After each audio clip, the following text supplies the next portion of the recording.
Hello everyone, I'm Shruti Agrawal and today we are going to discuss frames.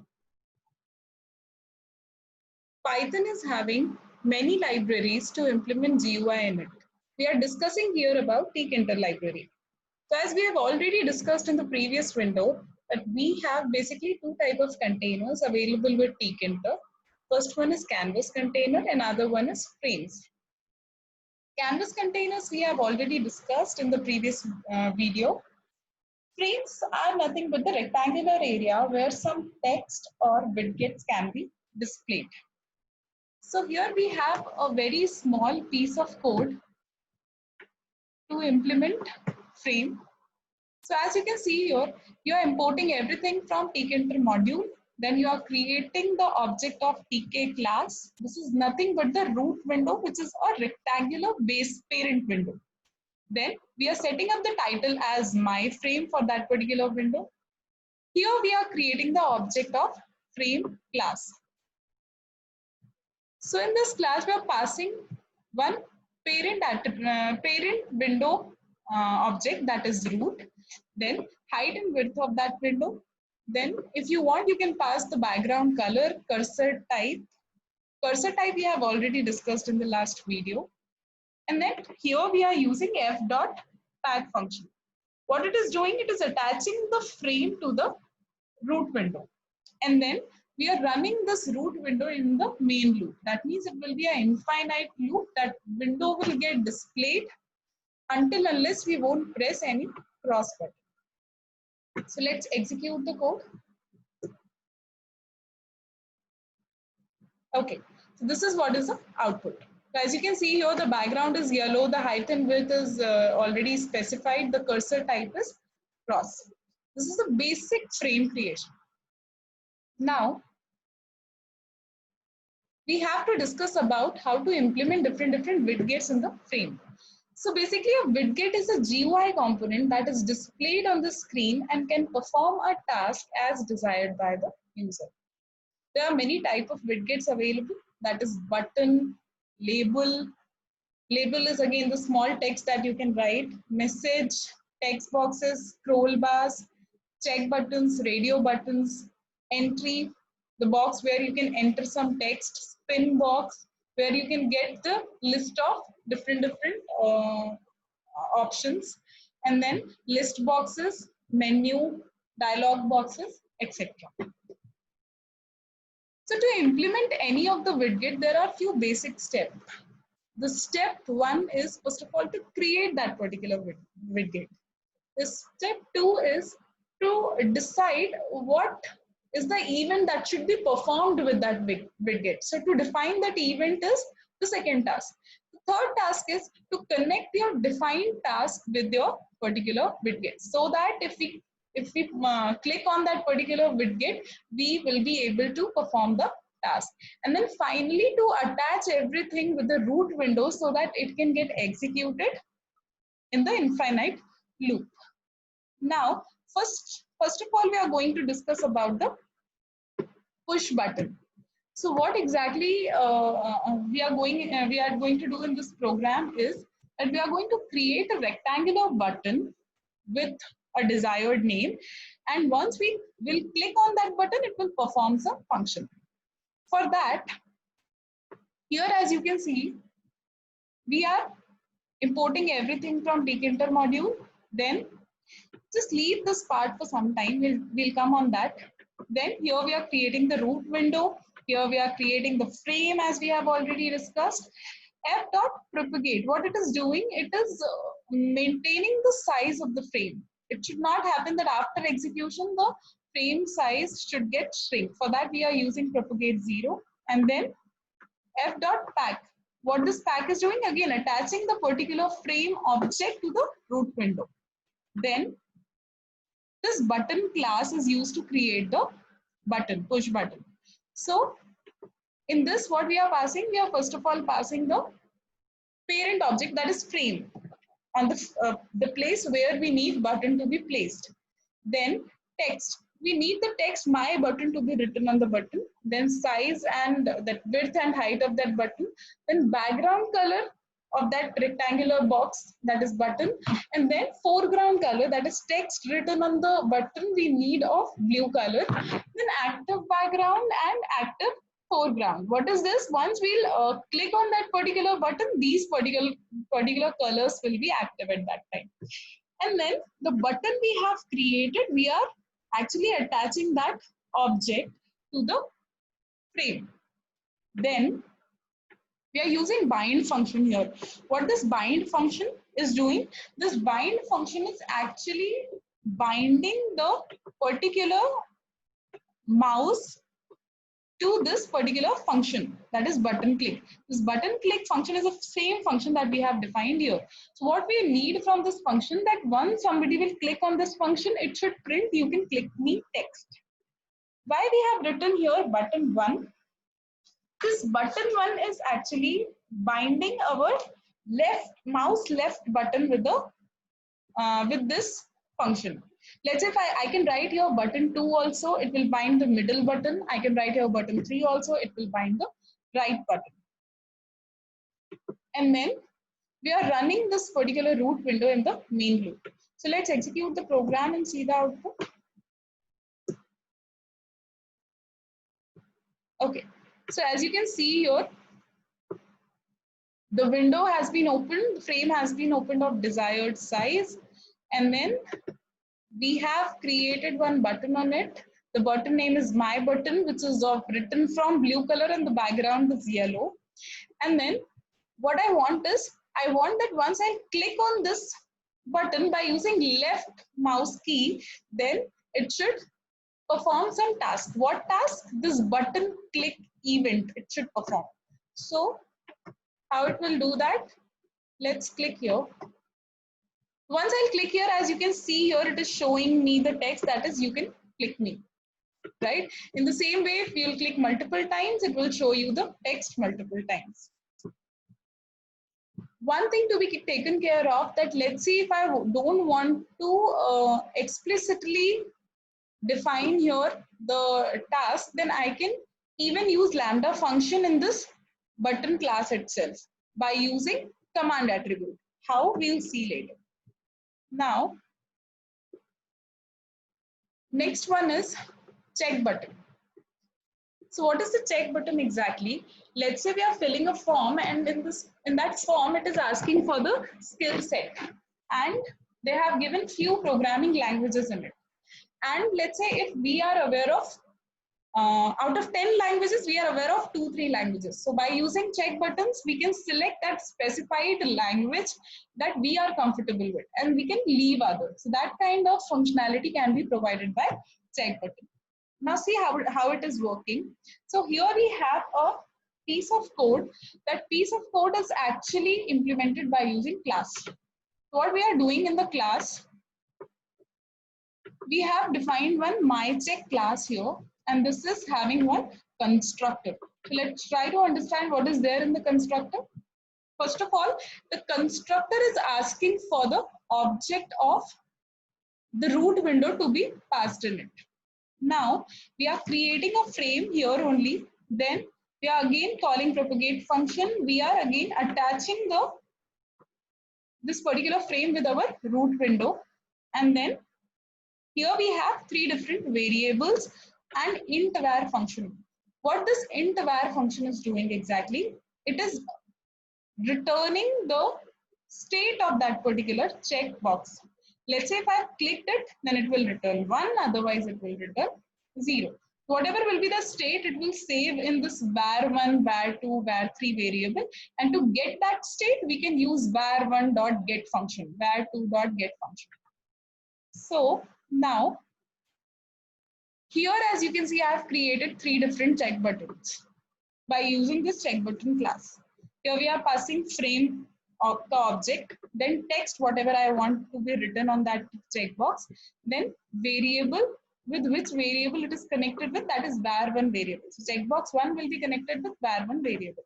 And then we are writing here command is equals to self.display.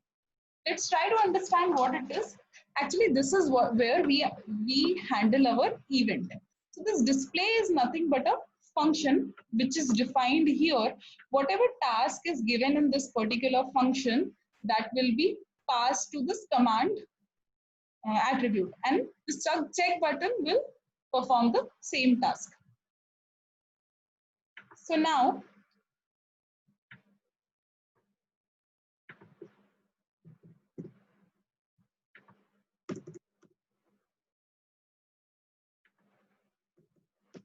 okay, so what we are doing here is we are writing self.c1.place. What this place is doing actually, it is nothing but one of the layout manager. What are the layout managers? We'll discuss later.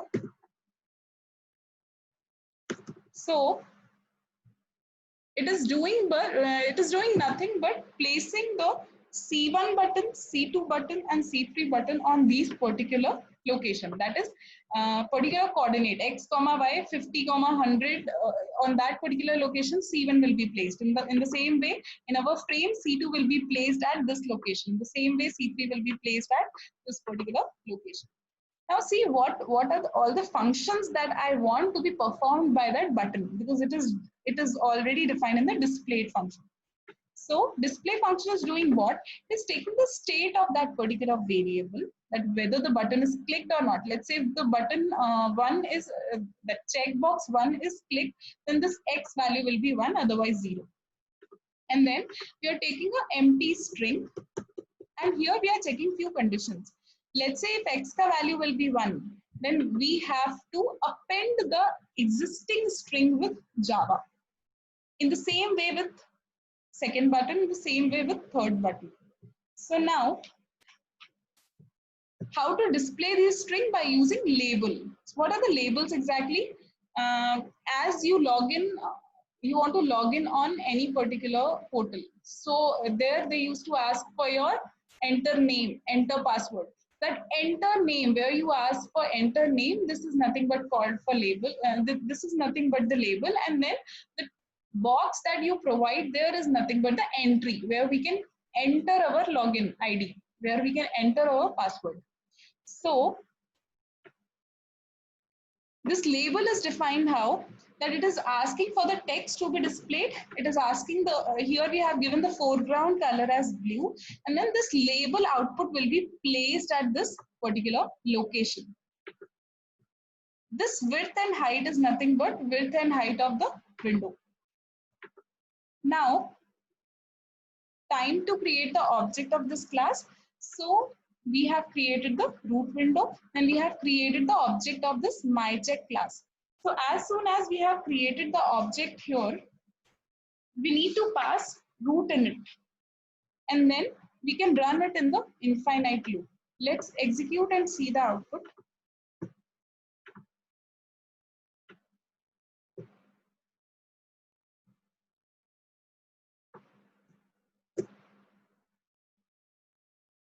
So here, as you can see, we are provided with 3 different check buttons.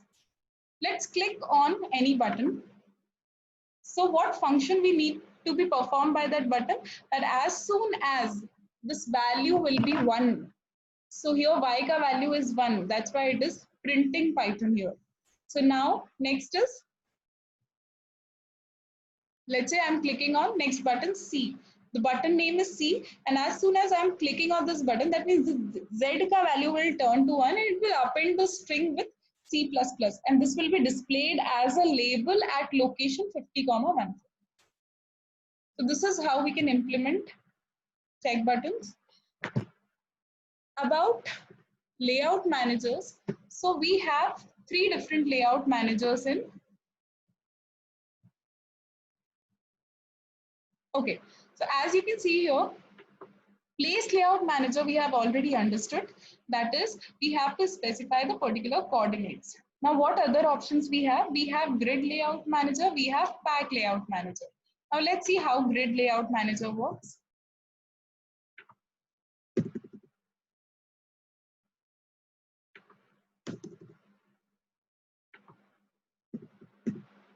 Grid layout manager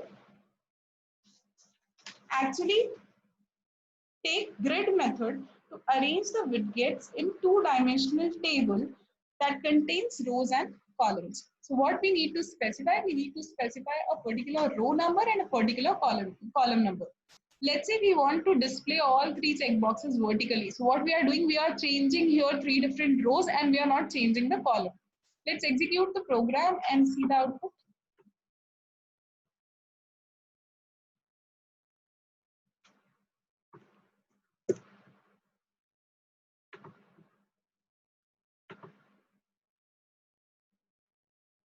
Okay, so this is what is the output. We have three different checkboxes, but then everything in a single column. Why? Because we are changing the row here, we are not changing the column. In the same way,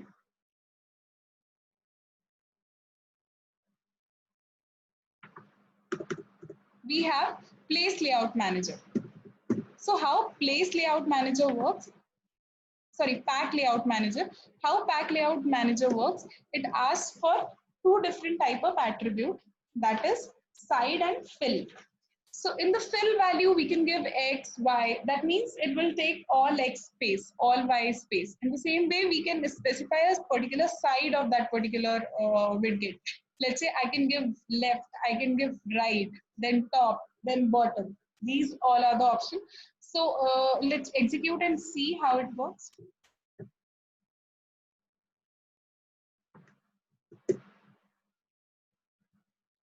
Okay, so as you can see here, two checkboxes are displayed in the left and then one to which we have specified here right, it is displayed in the right hand side. So this is how your grid layout manager works. This is all about the layout managers. Then let's discuss about radio button. Again, very similar to check buttons. Radio button allow to be clicked one at a time. As let's say they are asking for the gender and they have given you the option male and female. So you can click one option at a time. In the same way, here we have a constructor. This constructor is having a frame defined, then propagate, then pack function, and it is having only one var. What this var will contain? This int var function will return what actually? This int var function will return this particular value attribute ka value in it, just to tell that which particular button is in action now. So here we have created three different radio buttons in the same way as we have created the check buttons before. The only add-on attribute is this value. So what this value is doing, it is having three different values for three different buttons. Here we can say value 1, here we can see value 2, here we can see value 3. Plus, we can change the look and feel if we want. We can set the background of that particular button, foreground by using then particular font style, then particular font size. If you want underline, if you want to bold, italic, anything if you want, we can do it by using this font function. Then we have to place the radio buttons on the frame by using this place function. In the display, what we want is, in the display, we only use one variable, that is x. This var function, this var.get will actually return the actual value that we have specified here. So whichever button will be clicked, the value of that particular button will be returned.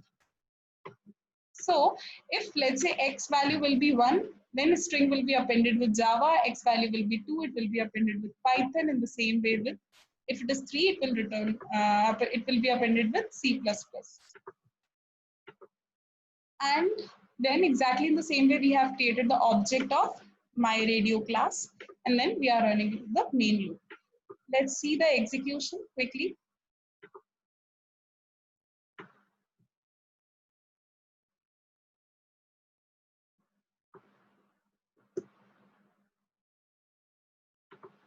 Okay, so this is the output. Let's click on B button, it is showing us Python. We are clicking on C button, it is showing us C++. A button, it is showing us Java. This is how radio button works. So that's all for this video. In the next video, we'll be discussing about menus and dialog boxes in Tkinter. Thank you so much.